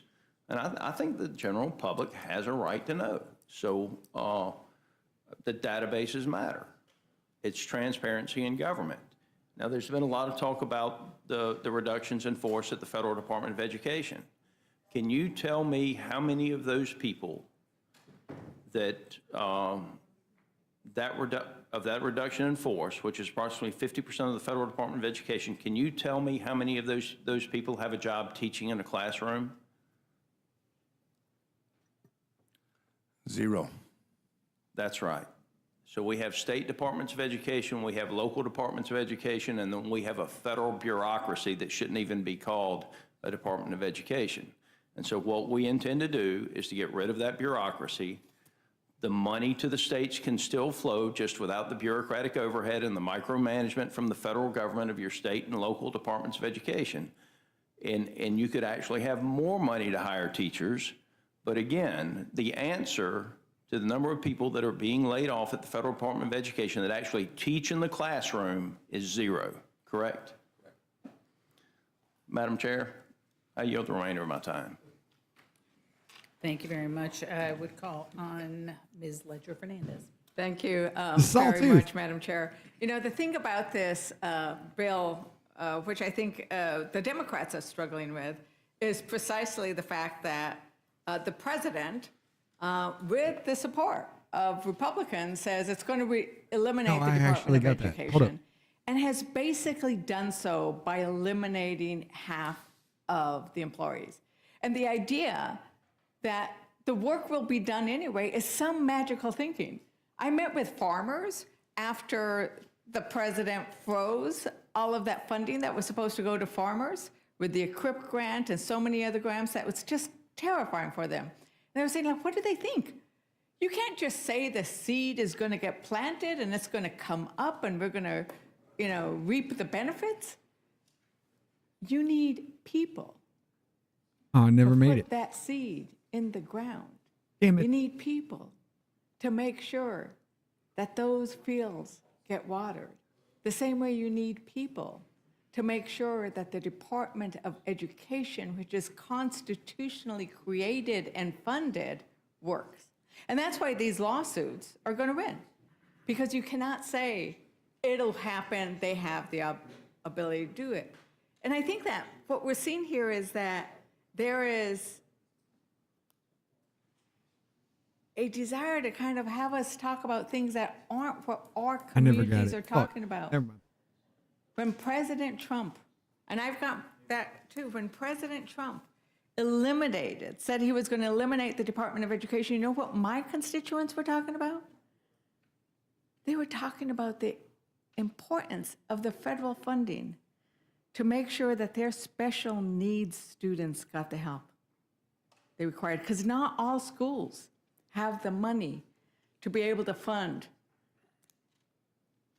the special education that children who have disabilities or special needs have, especially in rural areas. I had a teacher who shared with me the child who started elementary school and could not speak.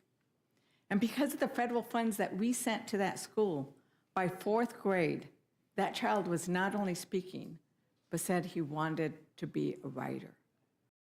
An old joke here, ladies and gentlemen, from the Voice of the People Rumble thing when we used to do that just on Rumble here. But there was a movie called American Tail. There was a few of them.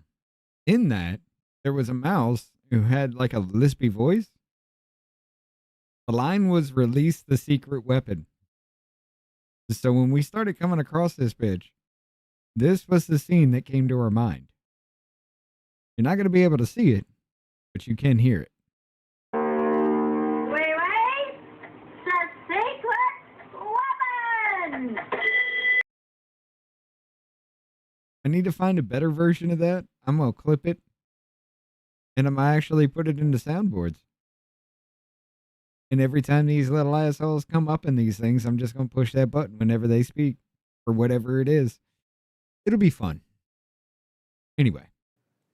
And That is the miracle of education, is that it unleashes the potential, and sometimes that potential takes An American little Tale bit was a of good extra fucking work. movie for And kids. so, no, the federal government is not mandating what you do. They are helping our poorest schools. They are helping students who need help because they are disabled, who have special needs. And that's what our constituents are worrying about.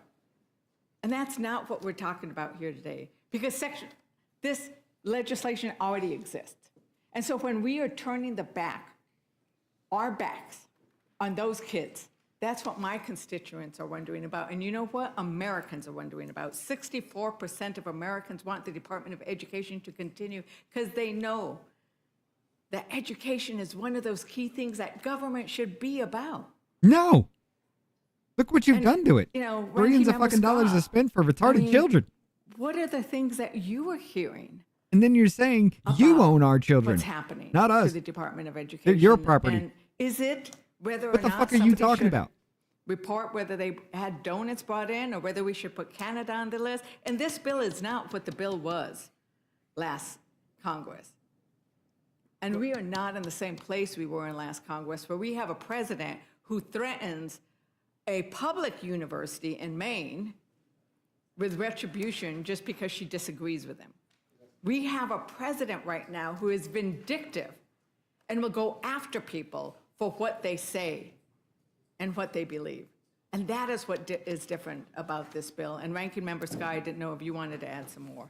No, well, I just wanted to respond to the Department of Education. Being vindictive means that somebody has done you wrong and you just fucking admitted it. Being vindictive means that somebody has done you wrong and you will stop at nothing to get back at them. That's being vindictive, whether it's justified or not. Whether it really happened or not. You just believe it did. And then you just want to ruin somebody else just off whatever belief. Being vindictive means that you know you did something wrong that requires retaliation. What the fuck? Hold on. Hold up. I'm going to do it again. Vindictive.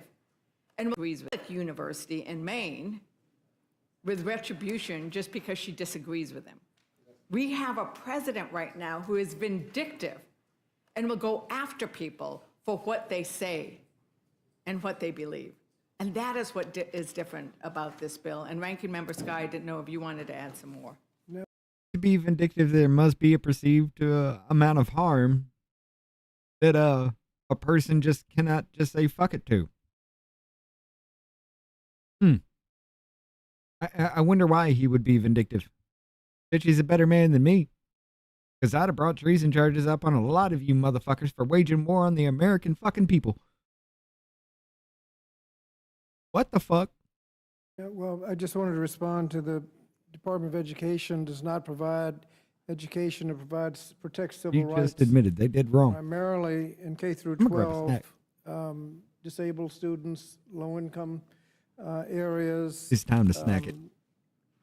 English as a second language, racial minorities, trying to eliminate this achievement gap. That's what the Department of Education does. And when it's left to the states, we know it doesn't work. When it's left to the states, you had segregated public schools. shit. Left to the states, disabled students with disabilities did not get You know, an I got these education. donut sticks from somebody else. fund Should I real report estate- this? We fund education with the real estate tax. And so Does it count? some It's not areas are gonna coffee get a and lot better donuts. It's a deals donut than- stick. Than others, and Title I comes in and tries to equalize that. I mean, the Department of Education. Jennifer, thank you for the is $5 there, dono. These hearings to show guarantee show that truly the, out of education shows is how right, truly which is out of touch the available to so-called reps all are. On equal terms, Does. which is language from the Brown v. Board of Education. It also shows you who's Right, just and the straight up billionaire lying class. The and who billionaire doesn't want to do their class, job. which is basically running this administration. They don't need public schools. But my constituents in my rural areas really do. It's there to make sure that everyone can get an education. The actual education, the students, the teachers and whatnot, that's state and local. But because our life experience is when you leave it to the states, certain identifiable groups get left behind. That's where the Department of Education comes in. And when Congress uses its article 100% wrong, you dumb asshole. It was that way. And some people were getting left behind because they didn't have the resources to at least challenge the student to do better. Or some kind of mental problem that they weren't able to work through. Or they do need a higher education or a more specialized education. Then the government got involved. And their role was just to say, hey, you can't hold these people back. But it has grown to now you're trying to say your child is the property of the federal government. We can chop your child's dick off if we want to. We don't have to tell you. That's why the Department of Education should be torn away and done away with completely. You fucked it up beyond all recognition. What, 40 something, anywhere, what is it, 47? I think 47 Western countries that we track as far as education is concerned, and we're like 40th in the entire damn thing. Yet we spend trillions of dollars, and the ones above us don't even spend as much money as we do. But they're better. So how? Why? What? Oh, it's this bullshit you're trying to throw out. It's this shit, so you can skim money off the fucking top and leave everybody else holding the bag. Pretty much. Article 1 authority to actually pass laws, fund programs, fund departments, create departments. You're not allowed to just say, I'm going to get rid of it by executive order and say, oh, but it shall be lawful. When you fire the people who need to carry out those programs and freeze Muffin says, I think her earrings are straining her brain. That is violating Here's the problem, though. Constitution. And we'll see what the courts say. And I'm so pleased This woman, that until now, we've she's already not had acting. about 43, I think, different court opinions telling Trump you cannot. She's not acting. This is who she is. Unless you have anything else, ranking member? He believes it like Katie I will Porter yield believes back. it. Thank you. And I would call on Mr. Griffith. Thank you, Madam Chair. I would now yield some time to Mr. Scott. It's Bucky Beaver here. I Madam could have Chair, had 100 be acres brief, plowed but, today. My mother actually taught ESOL, which is English for Speakers of Other Languages, and Reading Recovery. So she taught people who English was not their native language or who had cognitive challenges in a Title I school system. And I can remember quite well as the state representative of that school system meeting with principals and counselors where those students were being treated as if they were cookie dough by the federal Department of Education and local school systems doing the right thing and giving up some federal funds so that they could push forward with what the counselors and the educators agreed were in the best interest of those students. How are they All we're being talking treated like about cookie doing dough, though? is- I don't get is- the reference. Is not giving the federal Department of Education the ability to withhold funds that the local people who actually know the student and care about and want to teach that student that type of conduct from the federal Department of Education. Just block granted to the states. I trust the people at the states. I appreciate the opportunity to speak on that because I do know that issue well because my mother actually taught it in a Title I system for a long time. With that, thank you, Mr. Griffith. I appreciate that. Chairman Walberg, I have not had an opportunity to read all of the Department of Education bills over the years, but I am guessing that we didn't specify in the bill how many employees the Department of Education had to hire. Am I correct in that? You're correct, and the department wasn't established in the Constitution. Yeah, so the gentlelady, it was a minor difference. She misspoke. She said it was constitutionally passed. It was, and I got it. You're fine. It was legislatively adopted in accordance with the Constitution is what she meant to say. So Yeah, I got it. It's my time. I got it. Now, that said,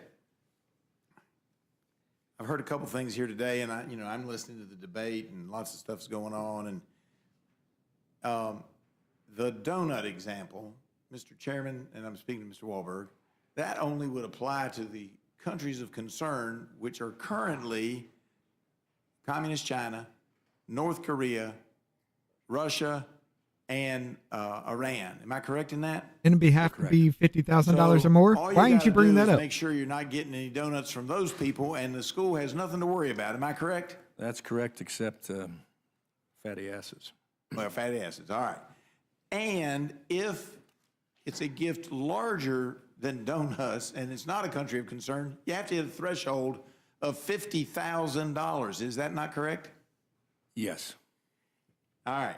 I appreciate that. Now, one of the things that's been frustrating to me sitting here waiting my time is that my colleagues, and let me say, my dear friend from Virginia, Mr. Scott, is absolutely sincere when he's concerned about us, just turning it over without anything to look at taking care of Title I and disabled children, et cetera, and I understand that. And I speak only for myself. I got a little bit different view than most people. Because my friends on the other side of the aisle think the only way to solve this problem, Mr. Chairman, is to hire tens or hundreds of thousands of people to sit in either at home or in cubicles or in offices, wherever they're at, to keep track of everything that's happening in every school system, so that every one of my schools complains to me when I go to them that they have so much paperwork to fill out that it's hardly worth it. And I submit to you, I'm not going to ask you to comment because I'm going out on a limb that I'm willing to go out on, and that I suspect Mr. Scott might join me if he had no other choice. I'm not going to ask him either. I'm just going to state it.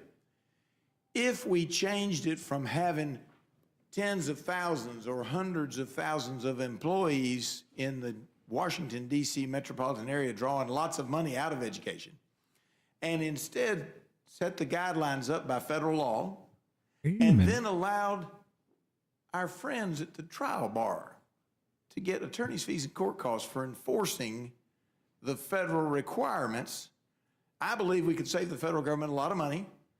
You wouldn't have nearly as much paperwork, but you would have somebody making sure that those children in Title I schools, because my kids have attended Title I schools. I'm not sure if the school, we can't figure out whether the high school my youngest son is in is a Title I or not, but the elementary schools that my kids went to and in my community are Title I. Many of the schools in my district are Title I, and these are important programs to take care of disabled children. So I'm just submitting to you, Mr. Chairman, as we resolve these issues and try to figure out a way to keep the government from spending itself into oblivion, that this is one alternative. And I understand most of my colleagues on the Republican side up here may be uncomfortable adopting my position, but that's my position. But it tells us that there are more than one way to solve the problem of making sure we take care of these kids, just like Mr. Scott wants them taken care of, I want them taken care of, who have special needs. And you would agree that there are many ways we can take care of that besides having tens of thousands of employees in Washington, D.C. perusing paperwork filed by the thousands of schools across just the Commonwealth of Virginia. Okay. While we talk about right there, before we answer that, I want to hit this up real quick. I just came across this. This comes from Benny here. Elon Musk, while wearing a Trump was right about everything hat, says Doge uncovered $330 million in SBA loans to children under the age of 11. The youngest was a 9-month-old who received $100,000. Well, the clear case of fraud was with the Small Business Administration, where they were handing out loans, $330 million worth of loans to people under the age of 11. I think the youngest, Kelly, was a 9-month-old who got a $100,000 loan. That's a very precocious baby we're talking about here. Well, we're tackling the fraud, waste, and abuse in the agency. We've seen, hundreds of billions of dollars of fraud go unprosecuted, so we're taking that on. We have a zero tolerance policy for fraud, and we continue to crack down on it and make sure people are held accountable. It's amazing. And you have a lot of that. You found far too much of it. It's a pure fraud. We like to use the words waste and abuse because they sort of sound good, but many of these things are pure fraud. Not to mention that, ladies and gentlemen, we also have this one right here. This just happened a little bit earlier today. Mr. President. Secretary Burgum announces $830 million in savings at the Interior. That is, Department of the Interior, by cutting contracts for useless surveys.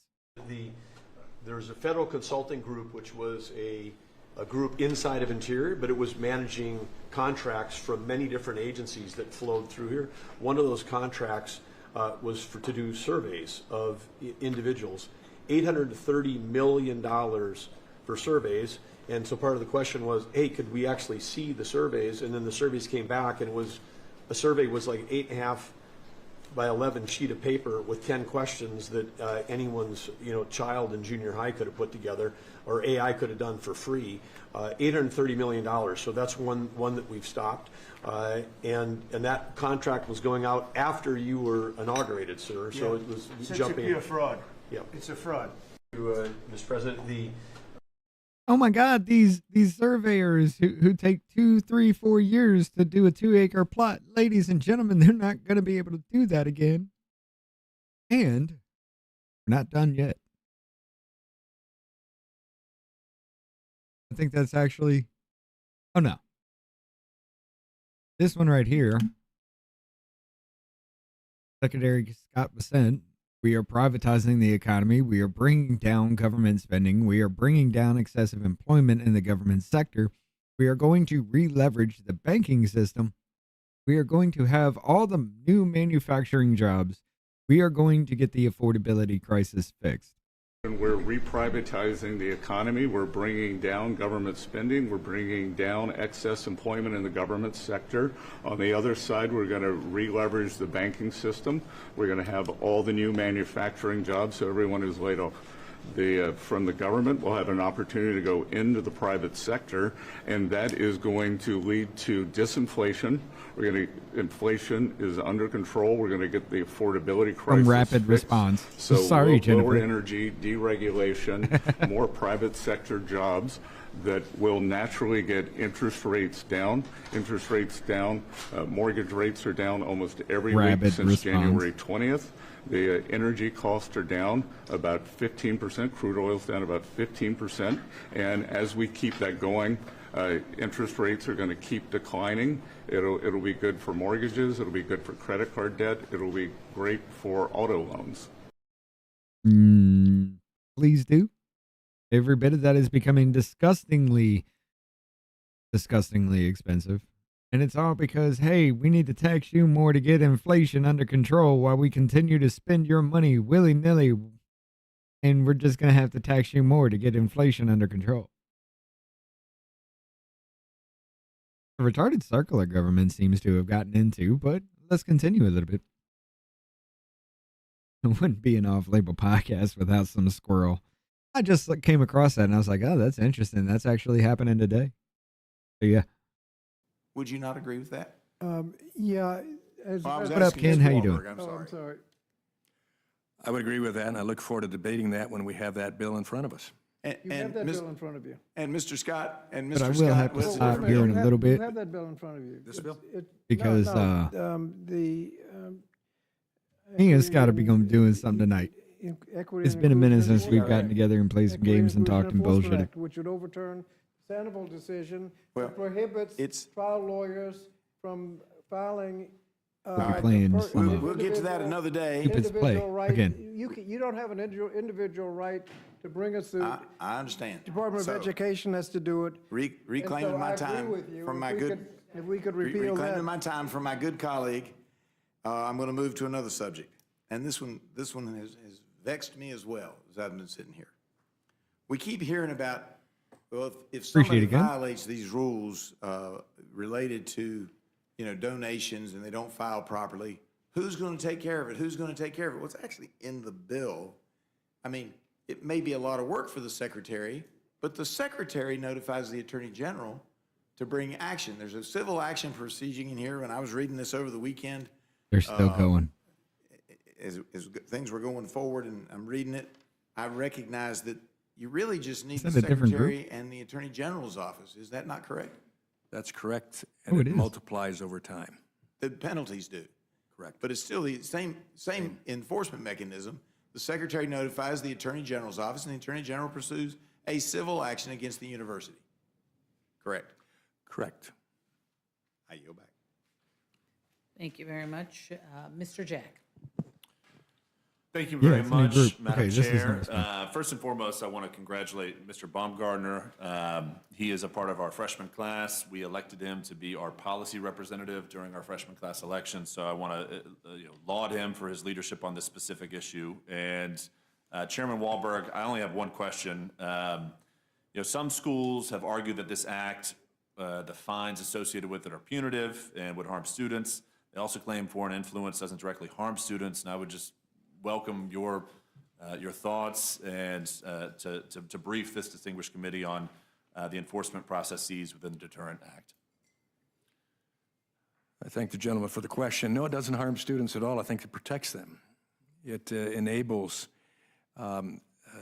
these universities and colleges to spend the time necessary on education, make sure that indoctrination and other clandestine activities that would come from sources like Russia, Iran, China, North Korea are not taking away from the academic opportunities that they need to learn in education. And it also assures It's going to get ugly, the Ken. taxpayer. It's going to it get assures ugly. the constituent. It assures the student that they're going to be spending their time on the necessities of education as opposed to getting dollars from places that will ultimately destroy the education experience that they have. I'm glad you put that on the record, and with that, Madam Chair, I yield back. Thank you very much. Mr. Norman? Thank both of you for appearing today. You know what's interesting, and I've got a friend of mine who's attending the first meeting of rules. You've been barraged with questions about the Department of Education cutting the workforce 50%. And I've heard things like gutting of function of government as it relates to the Department of Education, not paying for disabled children, paying for teachers in the classroom. Do any of the employees of the Department of Education do any of this? Your answer was what? No. And what's interesting is they keep referring to Musk as a billionaire. Yes, he's done very well in the private sector. But what he's doing is uncovering facts that the public, we've never had a chance to see. Now, let me ask you, and either of these numbers that they're coming up with are either true or false. And he's got a tremendous, I would assume, liability if they're false. But what he's uncovered so far on the Doge findings, the 29 grants, DEI grants, totaled $101 million. One agency sought to train students to help students understand and interrogate the complex histories. You know what that is? Because I don't. I'm glad you The 89 contracts worth $881 billion. One contractor was paid $1.5 million, quote, to observe mailing and clerical operations.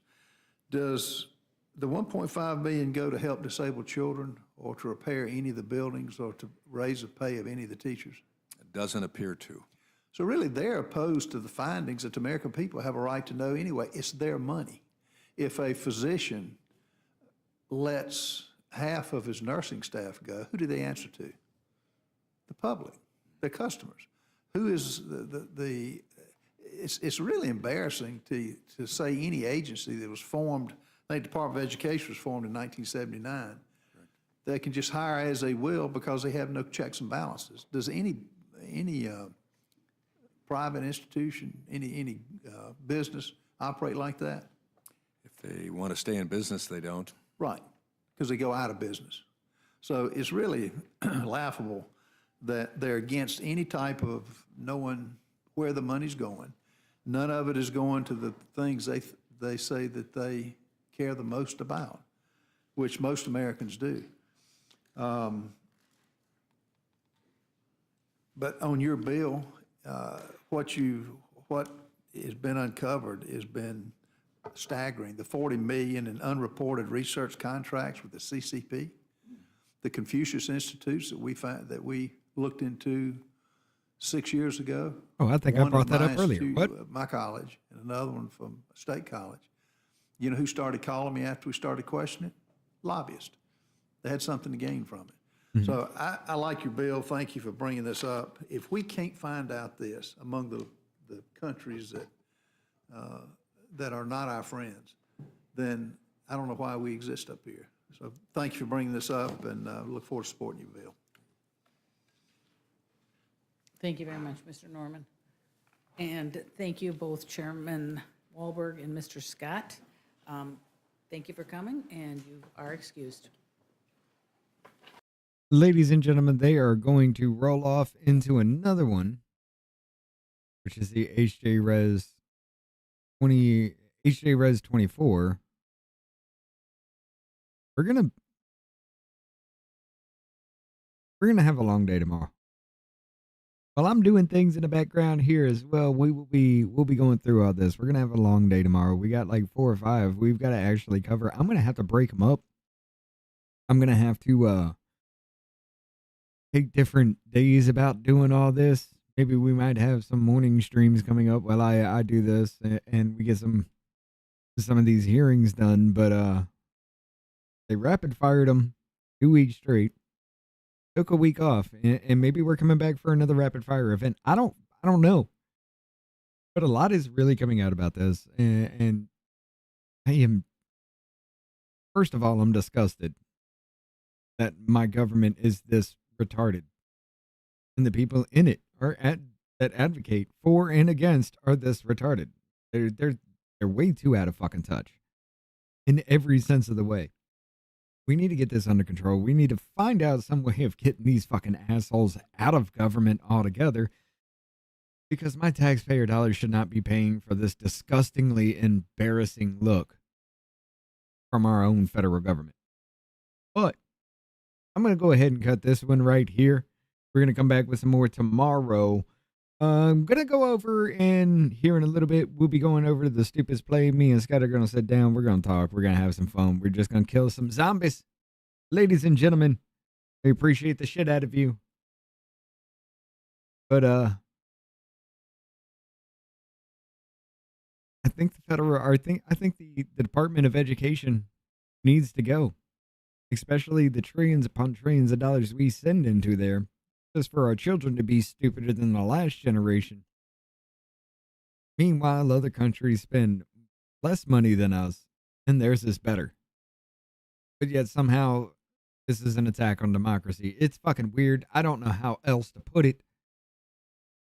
But tomorrow we got some good ones rolling out. I will see you all tomorrow morning. If you're not going to join me at the Stupids Play, y'all take care. Comes a president. We can't start our own little business I have a here. dream, that's all I need. I'll make it happen with some work and belief. Know what I want, so I'll take it on. I'll make mistakes, but mistakes make you strong. Let's break it down for a minute. I want the crown, I'm gon' get it. You hear me loud, man, I'm winning. Yeah, Charlie Sheen will be grinning. These ladies know that I'm sinning, and this is just the beginning. I'm closing in the night getting. There ain't no point in resisting.